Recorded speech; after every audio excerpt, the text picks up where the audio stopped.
Frank Miller sat in his old Chevy pickup truck, holding a loaded pistol, ready to end 73 years of pain. Frank Miller had seen enough. The 73-year-old Vietnam veteran stared at the faded photograph on his dashboard, him and his buddy Tommy from their unit in Da Nang, 1969. Tommy didn't make it home. Sometimes Frank wondered if he should have stayed behind too. His wife Martha had been gone 3 years now. Cancer took her slowly, painfully. His son Michael called maybe twice a year from Seattle, always too busy with his tech company to visit. The grandkids he barely knew. The nightmares never stopped. 54 years since he came back from Vietnam, and he still woke up screaming, drenched in sweat, hearing the helicopters and artillery fire. The VA doctors kept changing his medications, but nothing worked anymore. His small house in Riverside, Ohio felt like a prison. Bills piling up on the kitchen table. The roof leaked every time it rained. His old Ford pickup truck was making strange noises, and he couldn't afford to fix it. This morning was different though. Frank had made his decision. He'd written a simple note, left it on the kitchen counter next to Martha's favorite coffee mug. He'd driven to Miller's Pond, the same place he'd proposed to Martha 48 years ago. The gun felt heavy in his weathered hands. He'd carried an M16 through the jungles of Southeast Asia, but this .38 revolver felt heavier than any weapon he'd ever held. Frank closed his eyes and thought about Martha's smile, about Tommy's laugh, about all the brothers he'd lost over there, and all the years he'd spent trying to forget. "I'm coming, sweetheart," he whispered to Martha's picture. His finger moved toward the trigger. Then his phone rang. Who's calling Frank at this crucial moment? Frank's hand trembled as he looked at the unknown number on his flip phone. He almost didn't answer. What was the point now? But something made him pick up. "Is this Frank Miller?" a young woman's voice asked. "Yeah, who's this?" Frank's voice was rough, impatient. "Mr. Miller, my name is Sarah Chun. I'm calling from Riverside Elementary School. I know this might sound strange, but we found something that belongs to you." Frank frowned. He hadn't been to that school in decades, not since Michael was a kid. "I think you got the wrong guy, miss." "Sir, we found a time capsule during our renovation. It has your name on it, from 1987. There's also a letter addressed to you from a student named Emily Watson." Frank remembered now. He'd volunteered at the school's Veterans Day program that year. Martha had convinced him to share his story with the kids, even though talking about the war was still hard. "The letter says it's urgent that we find you," Sarah continued. "Emily Watson is now Dr. Emily Watson, and she's been looking for you for years." Frank's chest tightened. Emily Watson. The little girl with pigtails who'd asked him why soldiers cry. The one who'd hugged his leg after his presentation and whispered, "Thank you for keeping us safe." "Mr. Miller? Are you still there?" Frank looked at the gun in his lap, then at Martha's photo. Yeah, I'm here. Dr. Watson is actually here at the school right now. She drove up from Cincinnati when we called her. She says she has something very important to tell you. Something about how you changed her life." Frank's mind raced. Emily Watson. That little girl who'd written him thank you letters for months after his visit. Martha used to read them to him when the nightmares got bad. "Could you come to the school, Mr. Miller? Dr. Watson says it can't wait." Frank stared at the pond, at the gun, at the photo of Martha smiling back at him. Will Frank choose life and go to the school, or end it all at the pond? 20 minutes later, Frank's pickup truck pulled into the parking lot of Riverside Elementary. His hands were still shaking, but the gun was now locked in his glove compartment. The school looked different. New paint, modern playground equipment. But the flagpole was the same one where he'd stood 36 years ago, telling a classroom full of 8-year-olds about serving his country. Sarah Chin met him at the entrance. She was younger than he'd expected, probably in her 20s, with kind eyes and a warm smile. "Mr. Miller, thank you so much for coming. Dr. Watson is in the library." As they walked down the familiar hallways, Frank's heart pounded. What could Emily possibly want to tell him after all these years? And why now, when he'd been ready to? They entered the library, and Frank stopped breathing. The little girl with pigtails was now a woman in her 40s, wearing a white coat over professional clothes. But her eyes were the same, bright, intelligent, full of life. "Mr. Miller?" Emily stood up from a small table covered with papers and photographs. "Oh my God, it's really you." She rushed over and, without hesitation, hugged him. Frank stood frozen for a moment, then slowly put his arms around her. "I can't believe I found you," she whispered, pulling back with tears in her eyes. "I've been searching for 15 years. Frank's voice cracked. "Emily? Little Emily Watson." "Not so little anymore," she laughed, wiping her eyes. "Dr. Emily Watson now. I'm a pediatric surgeon at Children's Hospital in Cincinnati."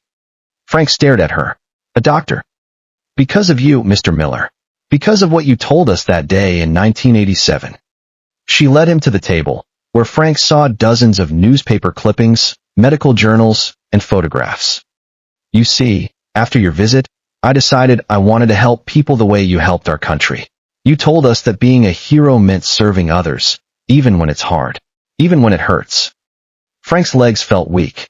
He sat down heavily in one of the small chairs. "Emily, I'm not a hero. I'm just an old man who's made a mess of everything." Emily knelt beside his chair, taking his weathered hands in hers. "Mr. Miller, in the past 15 years, I've saved over 400 children's lives. 400 families who still have their babies because of the work I do. And I do that work because of you." What else does Emily reveal that will completely change Frank's perspective on his life? Emily pulled out a thick photo album and opened it to the first page. "Mr. Miller, I want you to meet someone." The photograph showed Emily in surgical scrubs, holding a tiny baby. "This is Jacob. He was born with a rare heart defect. His surgery took 14 hours. He's now 12 years old and plays Little League Baseball." She turned the page. Another photo, another child. "This is Maria. Brain tumor. She's in high school now. Wants to be an engineer." Page after page, Emily showed Frank the faces of children she'd saved. Each photo came with a story, a life that continued because of her skill as a surgeon. "But here's what you need to understand," Emily said, her voice growing stronger. "None of this would have happened without you." Frank shook his head. "Emily, you became a doctor because you're smart and—" "No." She cut him off gently. "I became a doctor because of what you taught me about courage. About serving others even when you're scared." She pulled out a yellowed piece of paper, a child's handwriting in blue crayon. "This is the letter I wrote to you in 3rd grade. Miss Patterson helped me mail it, but it came back. You'd moved." Frank took the paper with trembling hands and read aloud. "Dear Mr. Miller, thank you for telling us about being brave. My daddy says soldiers are heroes, but you said heroes are just people who help other people when it's hard. I want to be a hero like you. I want to help people who are hurt. Love, Emily." Tears rolled down Frank's cheeks as he looked up at her. "I kept that letter on my desk through medical school, through residency, through every difficult surgery. When I wanted to quit, I'd look at it and remember what you taught me." Emily pulled out more items from the time capsule, drawings from other students, all inspired by Frank's visit. "Mr. Miller, do you remember Tommy Rodriguez from that class?" Frank nodded slowly. "A quiet boy who sat in the back. He became a firefighter, saved dozens of lives in house fires. He credits your talk for inspiring him." She showed him another photo. "Jennifer Brooks became a nurse. Works in the pediatric ICU. She says you taught her that healing others heals yourself." Frank couldn't speak. His chest felt tight, but not from despair this time.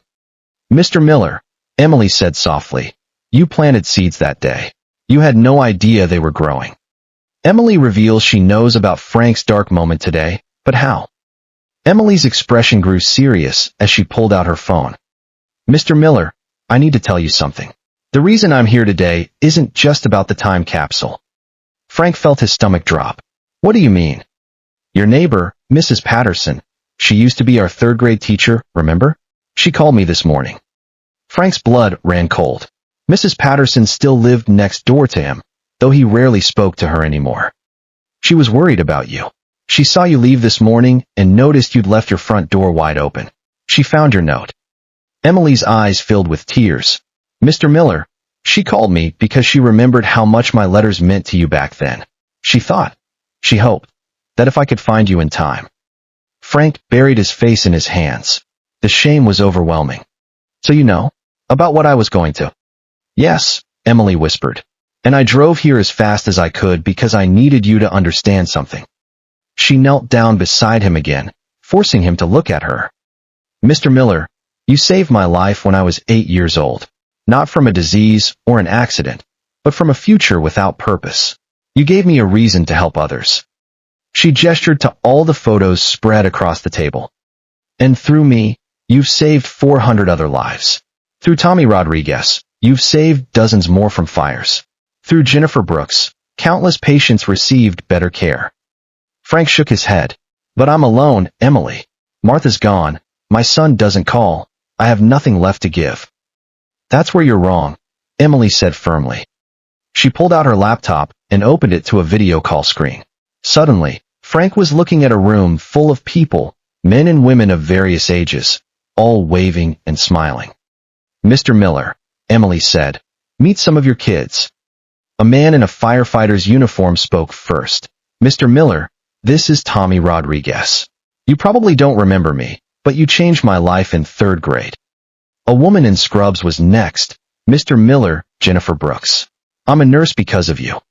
One by one, more faces appeared on the screen, former students, now adults, all crediting Frank's Veterans Day presentation for inspiring their careers in service. We've all been looking for you, Tommy said. We have a proposal. What is their proposal that could give Frank a new reason to live? Emily turned the laptop so Frank could see everyone clearly. His former students, now in their 40s, filled the screen with eager faces.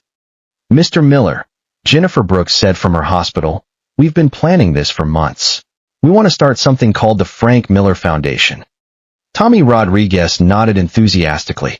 It's a program to bring veterans into schools, just like you did for us. To share their stories, inspire kids to serve others. Frank stared at the screen in disbelief. You want to name it after me? Mr. Miller, said a man Frank didn't recognize. I'm David Chun, Sarah's older brother. I was in Mrs. Patterson's class too. I'm now a social worker specializing in veteran affairs. David continued, we've already partnered with the VA hospital in Columbus. They're excited about the program. Veterans struggling with purpose, with isolation, they need this as much as the kids do. Emily pulled out a folder thick with documents. We've got seed funding from the hospital where I work. The school district is on board. We just need one thing. What's that? Frank asked quietly. We need our inspiration. We need you to lead it. Sarah Chun, the young teacher, spoke up. Mr. Miller, I arranged for the time capsule to be found today because Mrs. Patterson called me yesterday. She was worried about you, and I remembered the stories about your visit. I thought if we could find Dr. Watson. Frank looked around at all the faces, on screen and in person, looking at him with hope and excitement. But I'm 73 years old. I'm broken. I have nightmares. I can barely take care of myself. Mr. Miller, Emily said gently, that's exactly why this will work. Kids need to see that heroes aren't perfect. They need to know that struggle doesn't disqualify you from serving others. It qualifies you. Tommy's voice came through the computer. Some of us still struggle too, Mr. Miller. PTSD, depression, family problems. But we keep showing up for others. That's what you taught us. Emily opened the folder and showed Frank architectural plans. We want to build a center here in Riverside. The Frank Miller Veterans Resource Center. Part school outreach program, part support group for vets, part community service hub. She pointed to different sections of the building plans. Meeting rooms for veterans, classroom spaces for school visits, even a small apartment if you wanted to live there. Frank's voice was barely a whisper. You do all this for me? No, Mr. Miller, Emily smiled. We're doing this because of you. There's a difference. Will Frank accept this incredible opportunity to transform his pain into purpose? 6 months later, Frank Miller stood in front of a classroom full of 3rd graders at Riverside Elementary. His hands weren't shaking anymore. Who can tell me what a hero is? He asked the eager faces looking up at him. A little girl with pigtails, just like Emily had all those years ago, raised her hand. Someone who saves people. Frank smiled. That's right, but heroes come in all shapes and sizes. Sometimes being a hero means being a doctor who fixes sick children. Sometimes it means being a firefighter who runs into burning buildings. And sometimes... He paused, looking at the American flag in the corner, then back at the children. Sometimes being a hero just means getting up every morning and deciding to help somebody else, even when your own heart is hurting. After the presentation, Frank walked across the street to the newly opened Frank Miller Veterans Resource Center. The building was beautiful, modern but warm, with a large meeting room, several offices, and yes, a small apartment where Frank now lived. Emily was waiting for him in the lobby, along with Tommy Rodriguez and Jennifer Brooks. They'd all driven in for the center's 6-month celebration. "How did it go?" Emily asked. "Same as always," Frank grinned. "Magic." The center had helped 43 veterans in its first 6 months. Frank had personally visited 12 schools, inspiring hundreds of children. The nightmares hadn't completely stopped, but they were less frequent. And when they came, Frank had people to call now. "Mr. Miller," Sarah Chun approached with a young boy about 8 years old. "This is Marcus. He wants to ask you something." The boy looked nervous but determined. "Mr. Miller, my grandpa was in the army too, but he's really sad all the time. Could you maybe talk to him?" Frank knelt down to the boy's level. "What's your grandpa's name?" "Robert Johnson. He lives with us now, but he mostly just stays in his room." Frank looked up at Emily, who was already pulling out her phone to make notes. "Marcus, how about you bring your grandpa by the center tomorrow? I'd love to meet him." As the celebration continued around them, Frank stepped outside to get some air. The sun was setting over Riverside, painting the sky in brilliant oranges and purples. Martha would have loved this view. He pulled out his phone and dialed a familiar number. "Hello. Michael? It's Dad." "Dad, how are you? I was just thinking about calling you." "I'm good, son. Really good. Listen, I know you're busy, but I wanted to invite you to something. We're having a big event here next month, and I'd love for you and the kids to come see what your old man's been up to." "Dad, you sound different. Happy." Frank smiled, watching a group of children play on the school playground across the street. "I am happy, Michael. For the first time in a long time, I remember why I'm here." As Frank ended the call, he thought about that morning 6 months ago when he'd sat by Miller's pond with a gun in his hand. He thought about Martha's photo, still on his dashboard, but now surrounded by pictures of all the children whose lives had been touched by the center. He thought about Emily's words, "You planted seeds that day. You had no idea they were growing." Frank Miller, 73-year-old Vietnam veteran, had learned the most important lesson of his life. Sometimes the end of one story is just the beginning of another. And sometimes, when you think you have nothing left to give, you discover you have everything the world needs.